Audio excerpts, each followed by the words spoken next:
when I talk about success full versus success empty, I'm really talking about what does success look like for you in a way where you feel more alive and more aligned and more energized.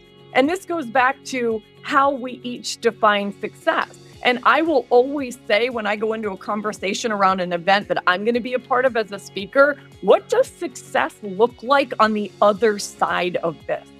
How are we defining success?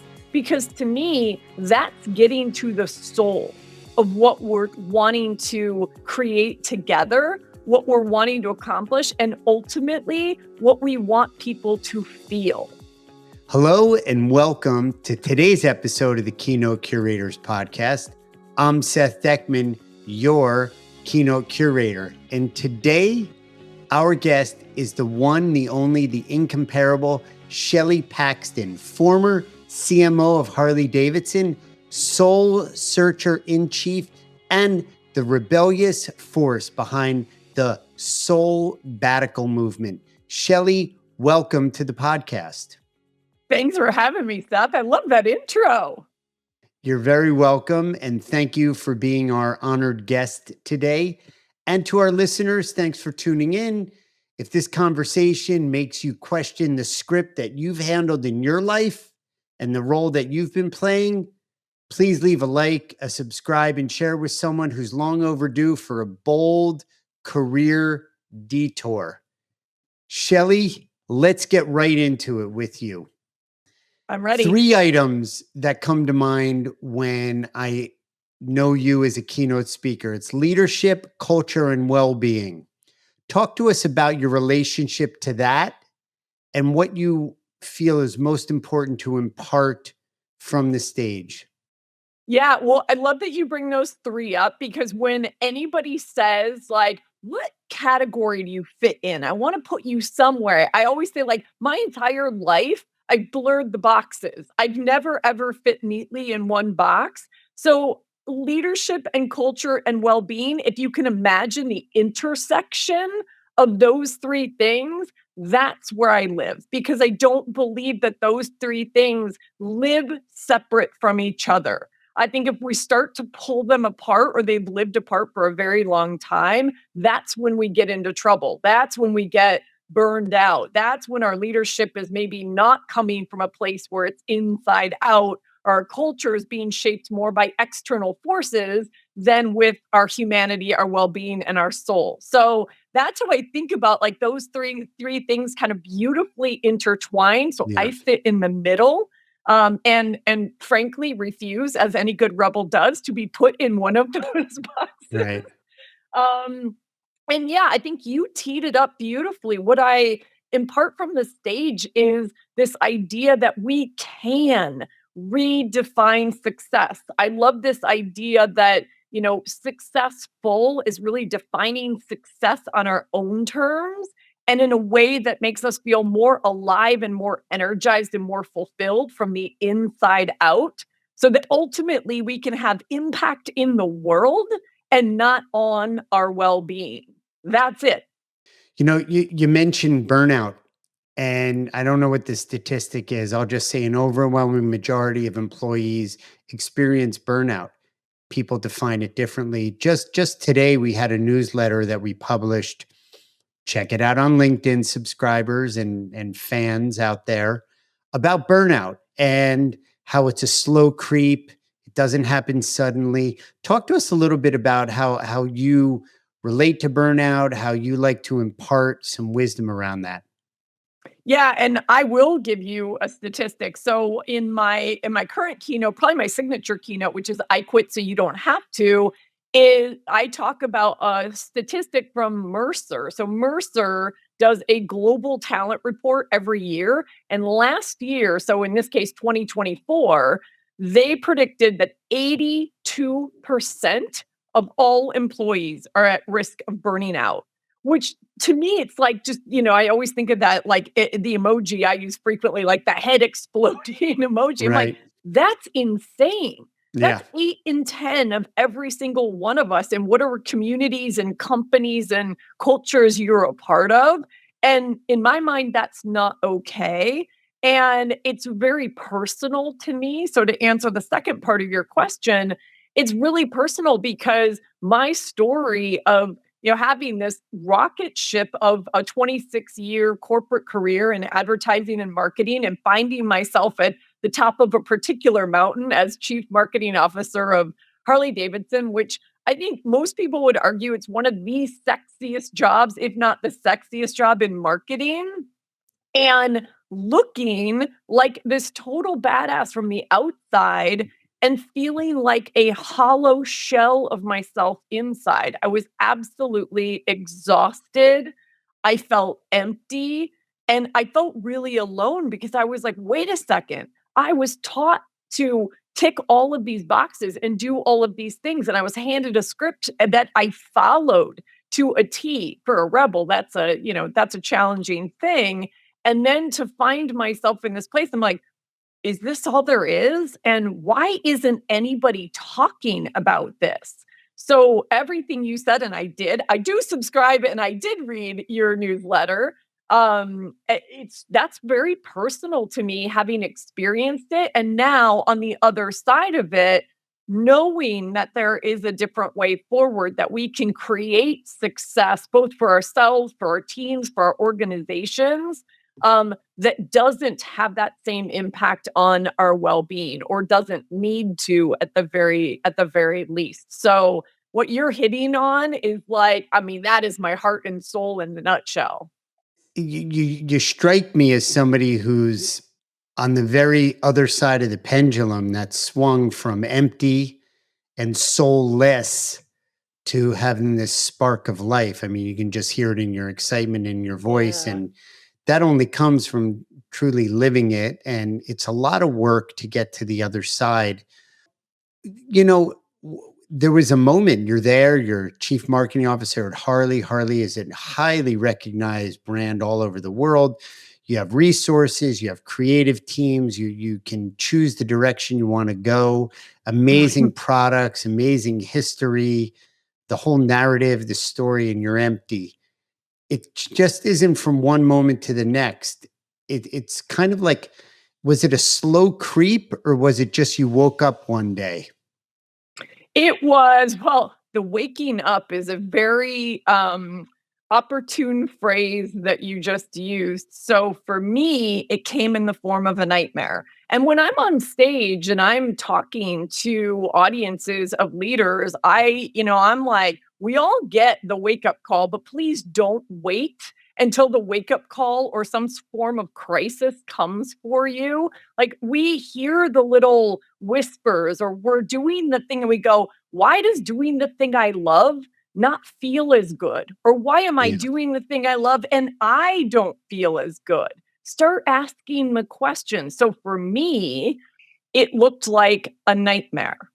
And I mean that quite literally. I got a wake up call that I now say was like the universe and my soul conspiring, like grabbing me by the lapels and waking me up to my truth that I was living out of alignment, that I was living someone else's success script. And in my case, it was my dad.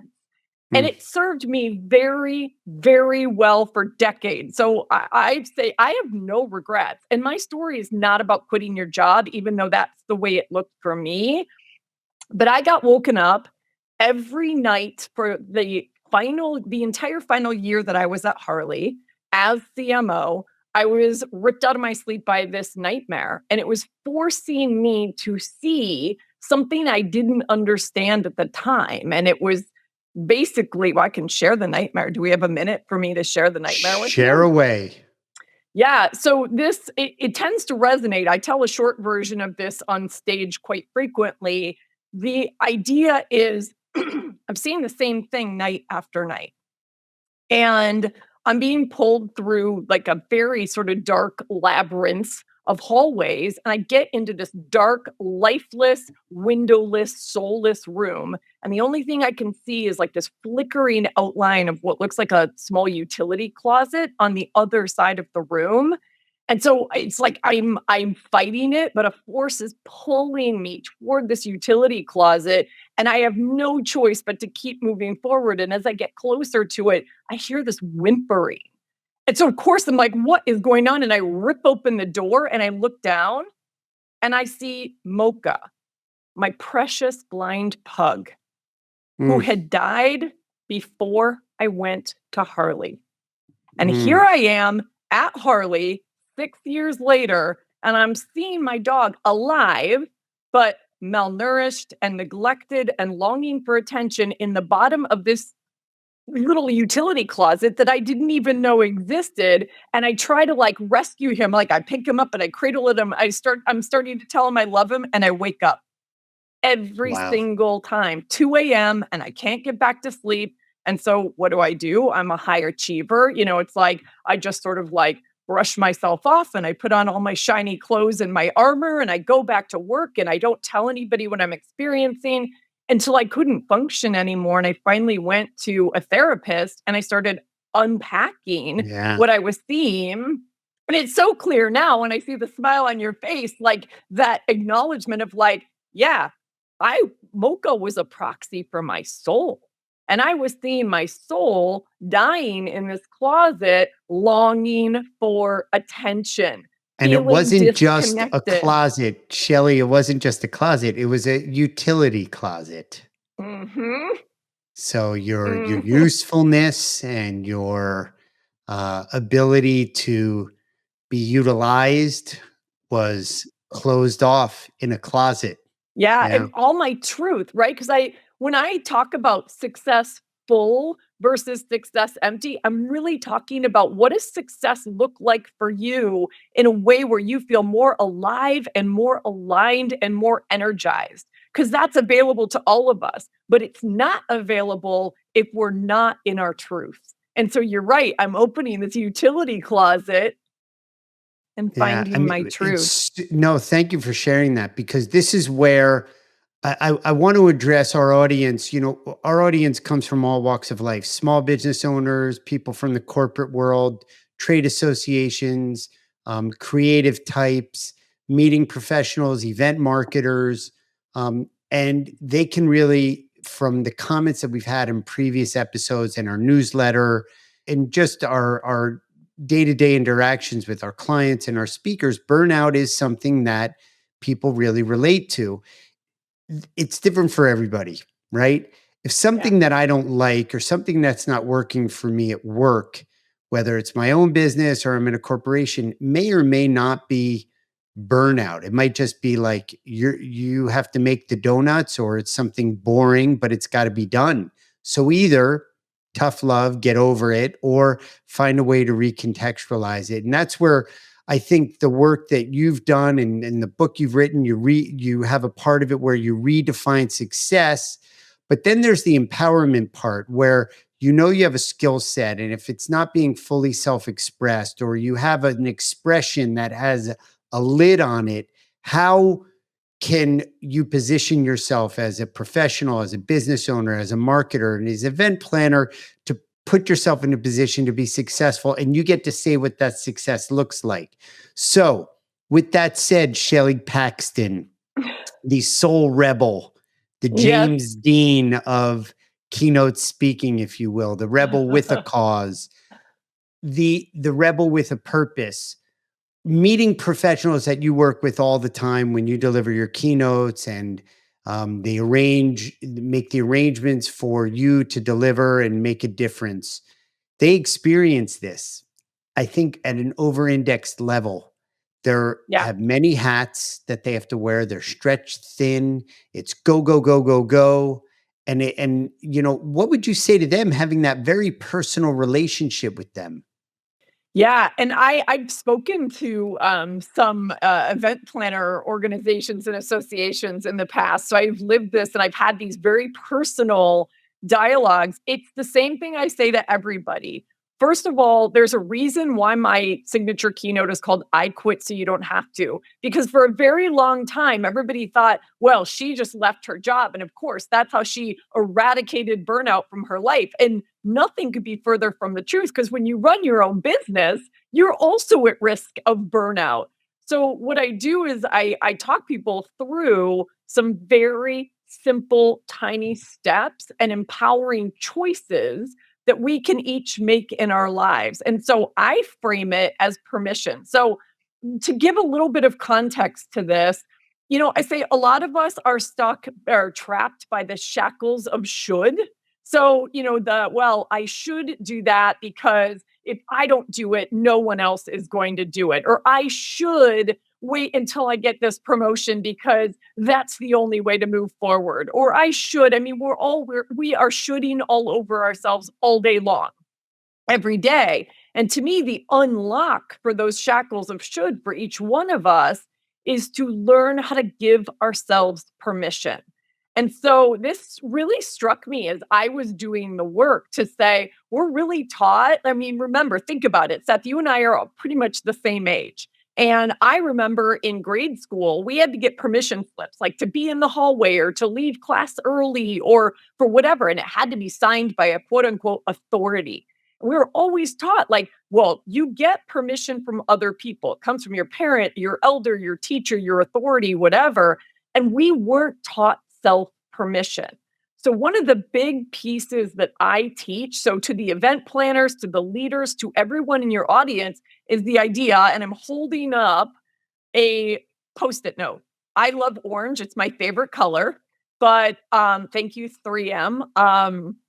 I basically talk about writing ourselves permission slips as one very simple way to start. So this to me is an unlock. It's something I do every single morning. And what I invite you to do is think about what you want to give yourself permission for. The question I ask is, what do I need to give myself permission to do, not do, and or feel in order to show up as my most badass or my most powerful self? Use whatever language resonates with you. And if you want to write one, write one. If you want to write 20, write 20. I always say to anybody I speak to, I'm like, there are days where these are on my bathroom mirror, my refrigerator, and all over my workspace. And there's no shame in that game because it's creating an opportunity for me to check in with myself. And in this hustle and grind culture, we usually don't give ourselves permission to even do that. So if you give yourself 5 minutes in the morning, 5 quiet minutes, check in on what you need. You can do it multiple times a day, but things like choosing pause over push, choosing boundaries over burnout, choosing your values over someone else's validation. There are lots of these kind of choices that I use as examples, but you get to make it whatever you need and whatever you want. And each one of those tiny decisions inevitably unlocks something bigger and leads you to what alive, aligned, and energized success feels like to you. Yeah, I mean, you're breaking the shackles of should, right? Totally. Yeah. Totally. And we're so unaware of them. I mean, I think to me that was the biggest aha that I had in my own personal journey is that there were so many should, like that it was the cumulative impact of the shoulds over time that led to me feeling the way I was feeling. And had I had the tools and the awareness to be checking in with myself more regularly, you could argue I might not have gotten to that point. In my Yeah. case, it was my journey that unlocked my whole mission in the world. But what I'm trying to help other leaders and event planners and, people like us to do is just to pause and go, it's just a check in on like, is this what I want to do? I mean, I get it. There are things we have to do in life, like our taxes, but there's a lot that we put upon ourselves out of guilt and obligation and people pleasing that we can release. And Yeah. so, really cool place to start just to have a dialogue and get to know yourself and take your own little puppy out of the utility closet, right? Nurture your own soul connection. For sure. Well, you had your play on words shitting all over yourself. You took my thunder. I was gonna walk into that one, but I will say this.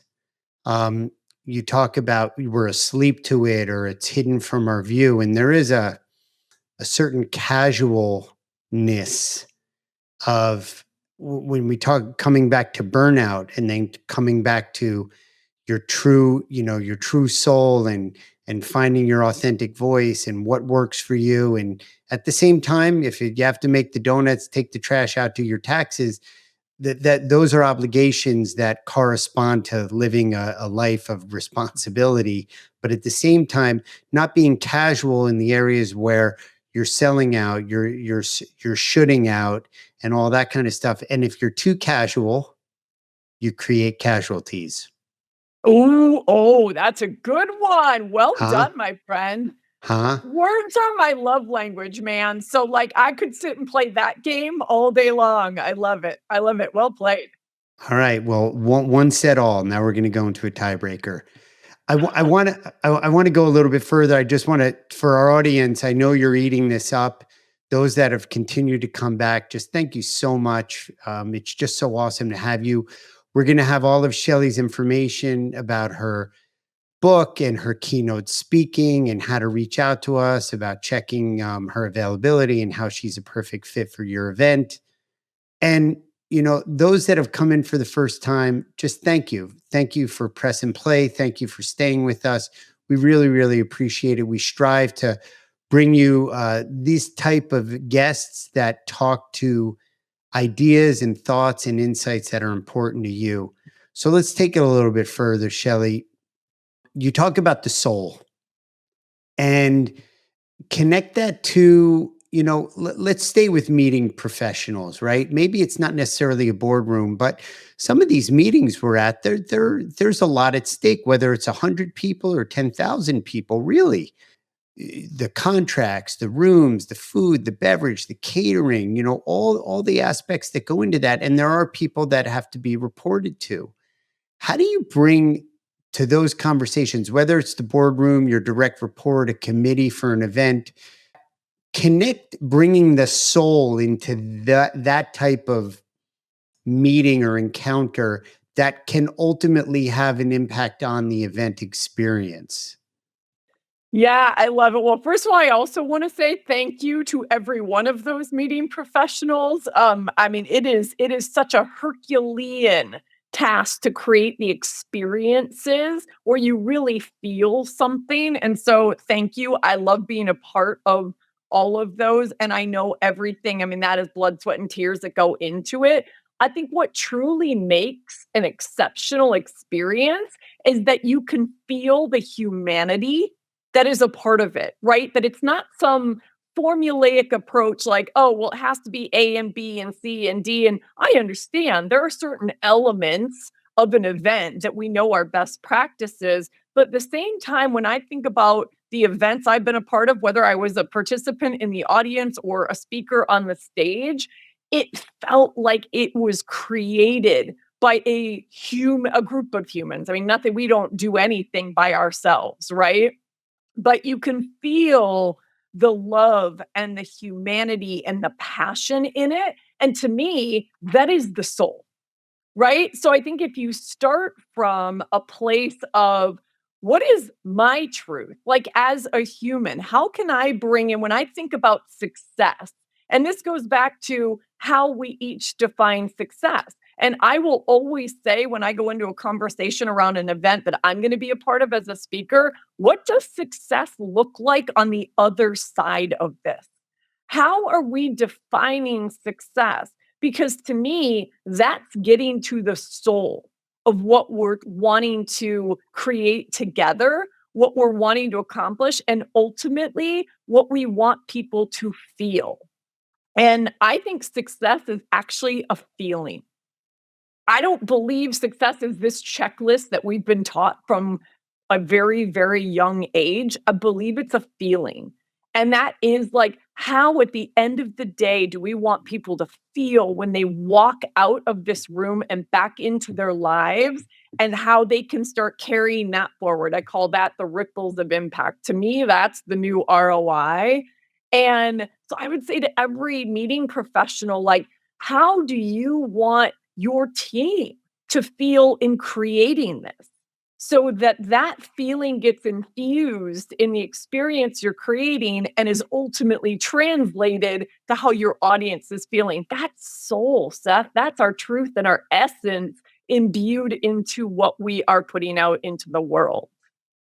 Yeah, I love that ripple of impact. I mean, the feeling, and that is a unique stamp or unique kind of fingerprint that's different for everybody. There are, for those who are more engineering minded, there is a way to, I gather, measure, put a key performance on, what a feeling is. But at the end of the day, it's something that inhabits you, and it's an experience, and it's a feeling, and it's a fleeting moment.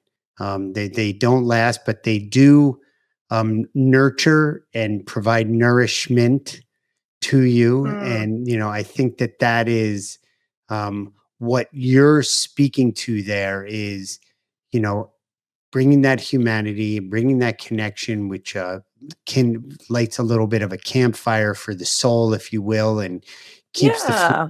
keeps the flame burning.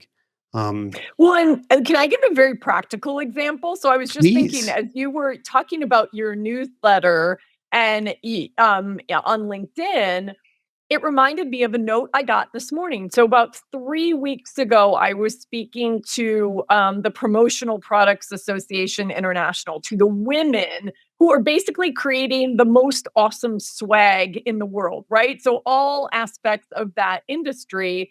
And I was their closing keynote. And I talked about this idea of permission and permission slips. And just this morning, one of the women sent me a note. So this also speaks to your earlier question, like, how can we like infuse this? Well, you can bring this idea to your team. So what this woman, she wrote to me and she said, I love this idea so much and it felt so empowering to me that I wanted to bring it into my organization, and we started using it. And she told a friend of hers at 3M, the producer of Post-it notes, about this idea. And so they made her Post-it notes. I don't have them in front of me. She's sending me a bunch that literally have the question that I asked. So, what do I need to do, not do, feel, what do I need to give myself permission to do, not do, or feel? And she now has a series of those, and she said 3M wants to talk about potentially, like, creating a case study or doing something cool. They wanna talk to you and understand more. Ah, That beautiful. part is not the point. That is, I mean, that's super cool, but what's really, really cool is that this was a way for her to engage on a deeper level with her team, and for each of them to get honest with each other about how they're showing up, what they need to give themselves permission individually, collectively, in order to accomplish what they're trying to accomplish in a bigger, more badass, more powerful way. And so I just got that this morning, but I've gotten a number of those after speaking. And that to me, Seth, is everything. Like Yeah. and so this is not only an individual tool that you can, work on while you're having your morning coffee, but it's something you can bring into your teams and share because it gets dialogue going. It gets sort of this truth and this honesty, and it brings soul into the conversation. Yeah. What a great little anecdote. Not little. What a great It's cool, anecdote. That. right? I know. Yeah. Literally this So. morning, I was like, goosebumps. This is why I Yeah. do what I do. That's Well, ripple of impact. it's something I'm going to say, and I've said it many times on this podcast. When especially we've had many meeting professionals and bigwigs in the meeting professional industry. Yeah, Everybody's a bigwig on this podcast, by the way. Um, I love it. Admiration, acknowledgement, recognition. I ask speakers, "What's the feedback you get?" And it's a little bit of a not necessarily a loaded question, but I'm trying to feel out, what it is that people say as a map to kind of understand how I can represent them, how I can advocate for them, how I could sell them, book them. And many get, what all of us clamor for. Oh my God, Shelly, you're amazing. What a life you live. That story. Oh my God. And when you moved there and you had that new job and you came into the office, and I put that in a bucket called admiration, which is lovely. People Mm. are admire your ability to tell a story, to connect the narrative and all that kind of stuff. But for me, the next level, and this is just my humble opinion, is when 3 weeks later after a keynote, you're not even like the personality is not even there, but the words and the distinction that you offered up, the post-it, the question behind it, the idea, the empowerment, the intention, the purpose of it all, you're disappeared. Yeah. The thought, the thinking, the idea, the return on impact is there. Mhm. That's, that's what we strive for, at the keynote curators, with your keynote, Shelley. That's what we're striving for, where it's not about us. While we like to be admired and acknowledged and recognized. We hope that the legacy or the takeaway, don't love the word, you're a language person, but what people are left with that can make an immediate impact is just that. So that's what I heard. That's really, really awesome. So Yeah, just I always say, thank you for saying that. I think that distinction is so incredibly important. I say I'm provocative, excuse me, provocative and practical, and I can inspire, but more importantly, get people in action. And I think in action and in motion with something that they can make their own. That's why we say I love language. I'm going to throw a bunch of language. I share definitions. I have a leave behind that has like language and quotes and all of that that they can refer to or not. But the idea is, I'm getting you started. Now go make it your own. Because that's the only way any of this is ever going to take root in somebody's life and business. And that right. excites me. That's the marketer in you. You can create the awareness, but it's nothing without action. Totally. So, Totally. you I gotta. learned something in my 26-year career. Look at Well, that. look, I can identify. I wasn't on the short bus, but I certainly wasn't the merit scholar. So, somewhere in I where love it. you were. Yeah. I wanna take one more idea here that as I was preparing for our conversation, hustle culture, it just kept coming up, and how it's glorified and deified, and you gotta have your side hustle. There is no part of me that denigrates hustle culture. It could be the age I'm at, where the season of my life I'm at, as a parent, as a business owner, as a global citizen. Taking the work that you do, relating it to burnout, and having these ideas of being in touch with however it manifests, the rebel in you, and where you're a leader and you're clear about your culture and your well-being, the toxicity, the easiness with which this hustle culture can just be so consuming, and how quickly we can get lost in the vortex of nothingness and should isms and Yeah. shouldology. Whether it's social media, it's not the only culprit, but just there's this culture of hustle, hustle, hustle. I believe when you're younger, you can burn the candle a little bit harder. You can spread yourself a little bit thinner, but you do have to have an awareness and a consciousness to navigate and stay grounded and stay clear on that culture and that well-being, and be aware of that. So I just kind of wanted to offer that thought there. Yeah, I think it's well, I'm very aligned with you and everything you just said, and it tracks back to one of the permission examples that I gave earlier, but I didn't explain. And it's one I say I will go to my grave shouting this one from the rooftops, and it is choose pause over push. And I'm Mhm. not talking about you need to leave your job, you need to take a year off, you need to take a 4 months or 3 months sabbatical or a year-long soul sabbatical. I'm not talking about any of that. I'm talking about fundamental shift in this idea that I think we're taught, especially here in the US, that time off is a payoff for hard work. And I believe the exact opposite. I believe time off is a prerequisite Mhm. for inspired, creative, Yeah. wholehearted, human and soul led work that will move our world forward. Yeah. And so I think whether it's 5 minutes in the morning writing your permission slips, whether it's giving yourself those breaks during the day just to like walk away from a screen or put your feet in the grass or the sand or whatever is around you, it's that mentality of like breathe, and check in because we're humans and not machines. And so that to me, those two things track. So that's the additional context Yeah. I would put around what you said. Well, thank you. And, rest or even sleep, it's not a reward, it's requisite. No, It's it's not a reward, it's not a prize. prerequisite. Yeah. Yeah. No, no, we can't function without it. And I mean, I'll be the first to say, I mean, that was a big part of it. Like I was not sleeping. Part of it was because of the nightmare, but I was exhausted. I was falling apart. And the other thing is also like, we can ask for help.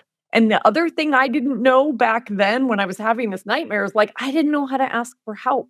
I didn't have these tools. I didn't have the language. I didn't have the awareness. And so I think all of us saying like, I know I deserve this. I do not have to earn rest. I do not have to earn pausing. I do not have to earn checking in with myself is so critically important to embed from a young age. I've just started teaching at Northwestern University and I'm teaching grad students one semester.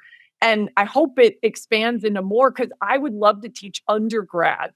What I wish I would have known when I was an undergrad before I even started this career, I imagine like armed with this kind of knowledge, how fierce you can be or badass you can be as a leader. So Yeah. we'll see. Fingers crossed that, keeps going.